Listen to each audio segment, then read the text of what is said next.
You are camping in the woods with your family or your scout troop, and you hear a rustle in the woods. You go out with your group to check what it is, and there's nothing there but a footprint. A big footprint. Today, I'm going to be teaching you about North America's cryptids. First, we should get started with what a cryptid is. Cryptid is a creature with no known evidence of existing, but was sighted by people. And there's a study of it called cryptozoology. And cryptozoology is a study of undiscovered creatures that are followed by myths, lore, and legends. Now, let's start searching. BuzzFeed Unsolved is a series on Hulu and YouTube that features two BuzzFeed staff members, Shane Mededge and Ryan Bergara. The duo travels across the country searching for proof that cryptids and ghosts are real. Now, let's move on to cryptids. From the most to least talked about and some that never should have been spoken of in the first place. That is a weird transition. Okay. Mothman. Height, 8 feet. Allegedly spotted, Point Pleasant, West Virginia. Sightings are often followed by disasters for this beast. The most famous being the 1967 Point Pleasant Silver Bridge collapse. So it was about 50 years ago at this point in time. The Silver Bridge collapse occurred no more than an hour after Mothman was spotted atop a trestle. Some say he caused the bridge to fall, others say he was trying to warn the townspeople. On to the next. Now this one, Bigfoot, probably heard of him before. 6 feet tall, spotted in Pacific Northwest, California, that whole area. Sightings are followed by social media blow-up and sometimes a documentary. There are a lot of Bigfoot documentaries. None of them correlate. The most famous sighting or spotting or whatever, the account.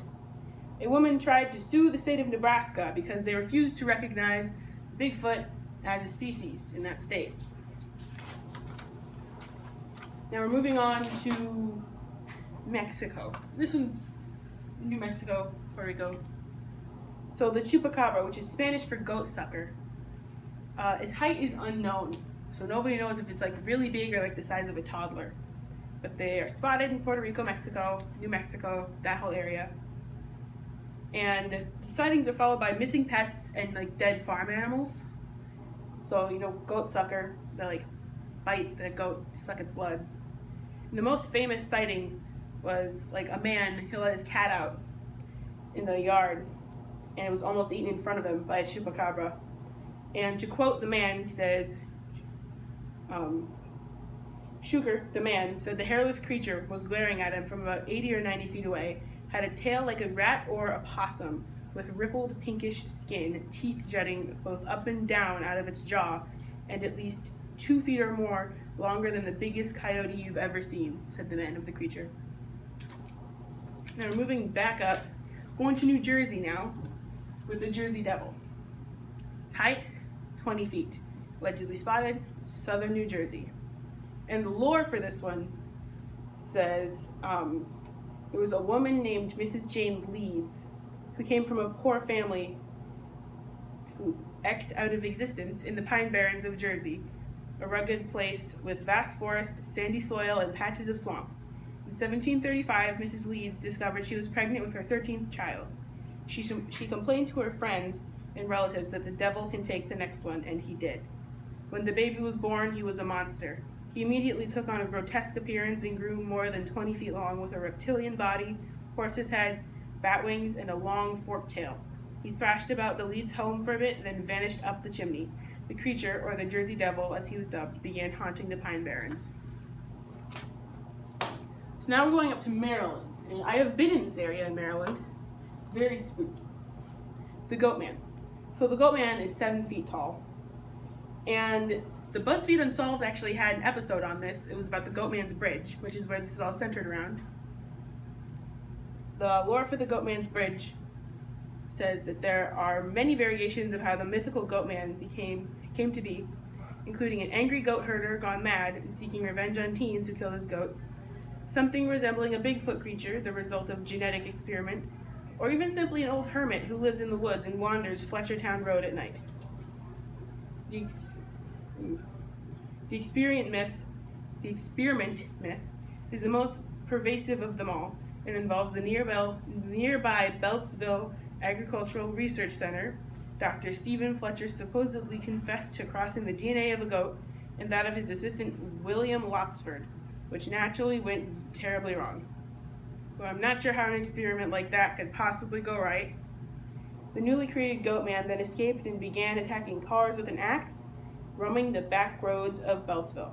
Of course, the Beltsville Agricultural Research Center had outright denied any of this to be true. So now we're going to the south with the swamp ape, otherwise known as the skunk ape, because he's a stinky boy. So he's around 9 feet tall. He lives in like the Everglades area in Florida and the swamps of Louisiana. And the most famous account for this cryptid was that 3 Cub Scouts and their truck driver in 1959 came across this in the Ocala National Forest when a big hairy beast with the face of a man and the body of an ape came across their truck. The boys claimed the creature chased them from their camp. The trucker said he survived a struggle with the ape man after grabbing him at Interstate 75 rest stop. To quote the man, the truck driver, he says, "My face was pressed into the thing's hair," he told the police. "It had an awful smell." We're coming back up local in the Midwest now with the beast of Bray Road. So he's about 7 feet tall, spotted in Elkhorn, Wisconsin. That's very close by. So the information on this is that it is a hairy hominoid with canine-like features called the beast of Bray Road. He's been spotted in Wisconsin dating back to 1936 on a rural road called Bray Road outside of Elkhorn. More recent sightings in the 80s and 90s, places have been in Racine, Walworth, and Jefferson counties in Wisconsin. Those who have seen the beast describe him as eating or hunting/scavenging, also known as man-wolf, bear-wolf, and indigenous dog-man. That's a mouthful. So that it is around 6 feet tall with gray and brown fur. Its face resembles that of a wolf with shiny yellow eyes and pointed ears.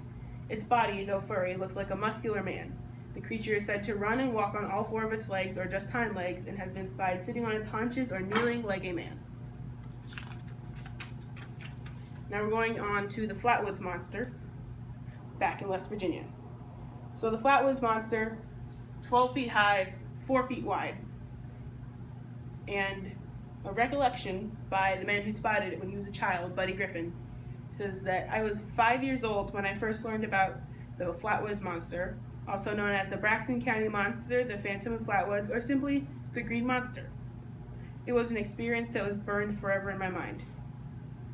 During the 1950s, my family and I lived in Summersville, and I loved to go on fishing trips with my dad and other relatives. On one of these expeditions, late one summer, we spent most of the morning fishing up and down the Elk River, just above Sutton in Braxton County. Tired and hungry, we retreated to a local restaurant for lunch. This restaurant was located within the Y intersection of routes 4 and 19, about half a mile down of South Sutton. We were seated in a booth near the window and had just finished ordering our food.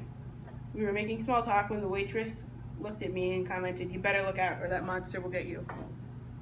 I would never say that to a 5-year-old. That's terrible. So now, before we move on, I must tell you, these next 2 cryptids cannot be spoken of outside of this room. It is simply too dangerous for your safety and mine. This is the Wendigo. It was featured on Supernatural on, I think, 3 episodes, early in the season and later on in season 10. So the Wendigo is said to be 15 feet tall, has been spotted in the Great Lakes area, so also, again, kind of close. The lore behind this monster says that the Wendigo is a terrifying Native American monster. Stories of said creature are told amongst Algonquin natives. The word Wendigo is a rough translation from Algonquin to English, meaning cannibal. They're said to be giants with insatiable hunger and lure their victims in by calling their names in the voice of a loved one. Appearance-wise, they are depicted with bare, skinless animal skulls as heads, and sunken eye sockets and void of movement. And our last cryptid, it's like the scariest, with the most activity behind it, is the Skinwalker, my least favorite, terrifying.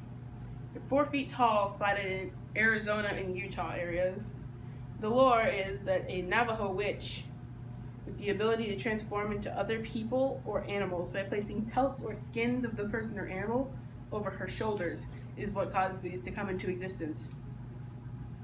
So the most famous account or place is some place you've probably heard of if you've dug deep enough into this kind of stuff like I have, called the Skinwalker Ranch. Terrifying, I know. The Skinwalker Ranch is home to all sorts of hellish things. Many investigative teams have stayed the night and have reported that the windows and doors were pounded on the whole night long. Things wouldn't stay locked. Creepy. If you ever come across a skinwalker, and I hope you never do, look down and keep driving. Less eye contact means you are less of a target to them. So, to conclude, today I have introduced you to the world of cryptozoology and taught you about 10 cryptids and their media presence. There is always more to know, so if you find this interesting, just know that Salisbury University in Salisbury, Maryland gives the opportunity to earn a degree in cryptozoology, a chance to discover the unknown using your college degree. See you in the woods.